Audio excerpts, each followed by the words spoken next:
விற்கிறாங்க, பார்ல விற்கிறாங்க. இது ஒரு வருமானம்.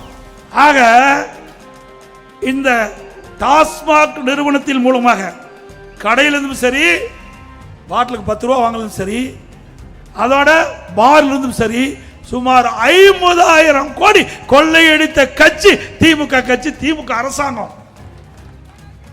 அதனாலதான் இன்னைக்கு ஈடி டாஸ்மாக் நிறுவனத்தில் பூந்து அதில் 1000 கோடி முறைகேடு நடைபெற்றதாக கண்டுபிடிச்சாங்க. திமுக ஏதோ பேசி சமாளித்துட்டு இருக்கிறாங்க. விரைவில் உண்மை வெளிவரும். மீண்டும் அண்ணா திமுக ஆட்சி அமைந்தவுடன் இதை முழுமையாக விசாரிக்கப்படும். சட்ட நிதியாக யார் தவறு செய்யலோ அவர் மீது உரிய நடவடிக்கை எடுக்கப்படும். இதுதான் எப்படின்னா, மின்சார துறையில டிரான்ஸ்பாரம் அதில் கொள்முதல் செய்யறாங்க.